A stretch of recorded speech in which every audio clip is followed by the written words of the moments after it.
Horse. 1370 WOCA. This is Kendall Carpenter with Golden Ocala Golf and Equestrian Club. I want to introduce you to the finest equestrian opportunity available. If you love horses and enjoy Central Florida's mild climate and rich rolling landscape, come explore Golden Ocala. Bridle trails weave their way through this stunningly beautiful community of stately homes. Our state-of-the-art equestrian center will meet all of your equestrian needs with style. Visit us at goldenocala.com. 25 minutes before 11 o'clock. Thank you for tuning in. There's a run coming up, one of those color runs, where they spray the runners with colored powder. What is it? It's cornstarch, right? Yeah. Oh, we did a video of that. We did a video. My son Alex was running in it, and I don't know where he got it from because I'm not a runner. But he runs. I mean, he really loves to run. There was a kid I grew up with when I was little in New York, and he would, well, all through school, not just little, but he would run all the time. When I went back, not too long ago, there was a guy running, and sure enough, it was him. I guess once you become a runner, it's in your blood for the rest of your life. I love a clever title, too. We have Becky Wade on the phone, and she wrote a book called Run the World. My 3,500-mile journey through running cultures around the globe. I can't wait to talk to her. It's a short interview, so let me do this intro real quick. She's a professional long-distance runner, a United States Junior National Champion, a 4-time All-American, awarded the Thomas J. Watson Fellowship so she could run and compete in the countries around the world. She's the winner of the 2013 California International Marathon, and she's an author. And again, her book is Run the World. Good morning, Becky. How are you? Good morning. I'm great. Thank you for being on the air with us today. Thanks. So is this something that's never going to leave you? This is going to be in your blood the rest of your life? Absolutely. It affects every run I go on still, and I've been in the U.S. for 3 years now. Really? What is the most difficult time where you said, you know what, I'm going to run anyway? Did you have a cold? Did you have a sprained ankle? What one thing did you actually run anyway? I would just say constant jet lag and readjusting, because I traveled for a full year. I went to 22 countries, 9 of which I focus on in the book, Run the World.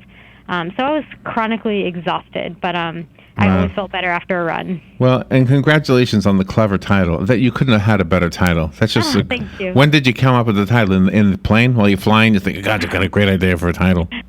Actually, my first editor, Trish Daly, came up with it, and it works out perfectly because of Beyonce's song, and she's a Houstonian like me, so double whammy. Oh, nice. Very, very nice. Did you have anybody who inspired you that was a runner when you were younger? I had a lot of inspirations, but my first running inspiration was my dad, who interestingly was a college football player turned marathoner. Really? That's right. So the first marathon you ever did, was it like overwhelming? Like, oh my gosh, 26 miles? Is that what it is, 26 miles? The training for it is almost more overwhelming than the race itself. I run up to 120 miles a week in my preparation for a marathon, and the prep lasts a few months, but we run year-round. And so there was a lot that went into the preparation for that, but the race itself was, I'd say the last 6 miles were the most daunting, of course. Some of the most fascinating things in your book were the customs in other countries, like in Ethiopia, your coffee ceremony. Mm-hmm. Yeah, I just tried to really dive into the culture that I was living in the moment, and that was everything from running to eating to shopping to socializing. So is there a running culture in the different cultures? I'd say every single place in the world has a running culture. It doesn't require any gadgets or any expenses, really. You don't even need a watch or shoes. Those aren't necessities, though we think they are often. Really? So every place approaches the sport a little bit differently. Did you find any of them peculiar or odd, or maybe even like if it was in this country, we would find them strange?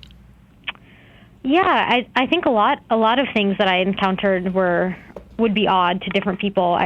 Ethiopia was the most radically different, and they train in single file lines rather than in packs, and over very rough and rugged terrain. So I found that challenging and also really refreshing. Oh, really? And were you accepted by the runners in the other cultures that you visited?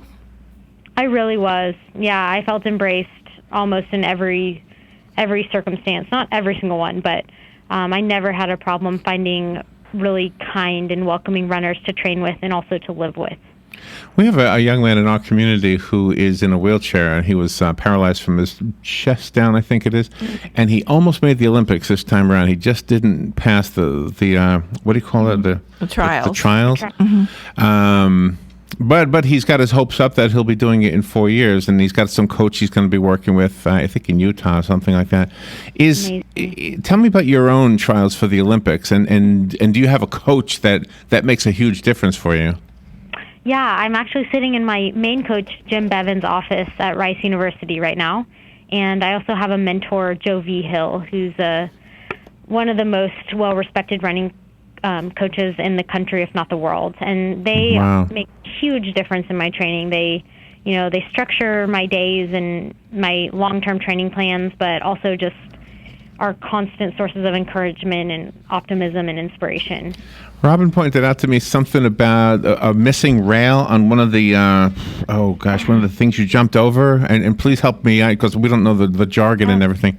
So I found out right before the Olympic trials that I was disqualified from the meet, even though I had qualified, because the meet that I ran at, instead of having a railing on one of the curves, it had a bunch of cones. And so it didn't change the nature of the race at all, but that was one technicality that the governing body was taking very seriously. So that was really unexpected and quite tragic to me because this only comes around every 4 years.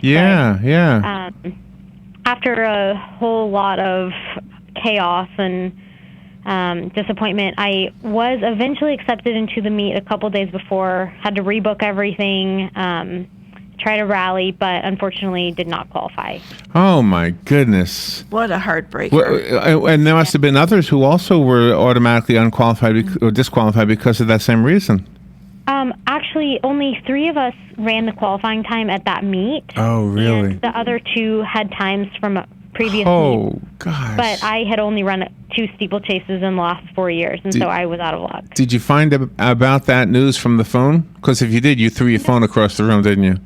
So, I actually found out on my own when I was just looking at the declaration list, and mine was listed as not accepted. Oh, no. I was like, what? Do you have a gun? Did you shoot your computer? I was more confused and startled than angry in the initial moment. Wow. How are you able to run in the different countries? Because some countries are like at sea level, others are very mountainous. How do you train for all of that rigorousness? Some places required more adjustment, but I could go, for an easy run everywhere. And if I had enough time to adjust, I could start incorporating harder workouts. Otherwise, I would just run with friends and groups and lay a good base. Do you travel alone? We had an interview with somebody who did a Hitchhiker's Guide to Europe, encouraging women to just hitchhike a bowl by yourself. And I thought, that sounds crazy. I mean, not to be sexist, but it seems like it's dangerous for a lady. I traveled by myself the whole year and felt surprisingly safe most of the time. I didn't really have any safety issues other than being pickpocketed twice, which I would say is pretty minor for a full year of traveling independently. You got pickpocketed? Did you know that they did that to you?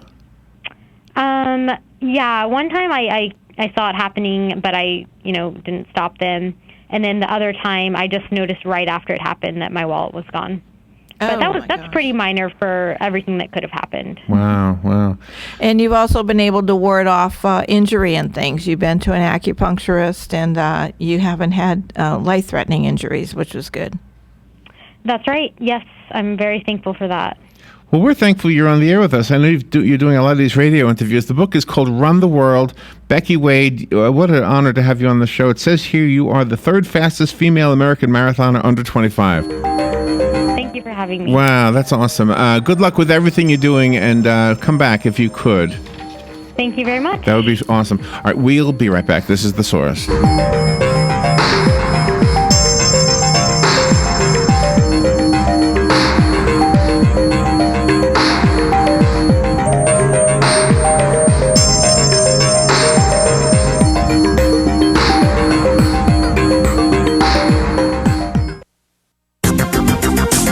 The weather is brought to you by myfwc.com. Safe boating is no accident. On this Tuesday, a mix of sun and clouds with a thunderstorm or two in the area, the high 89 to 93. Clear to partly cloudy Tuesday night, low 72 inland, 79 on the coast.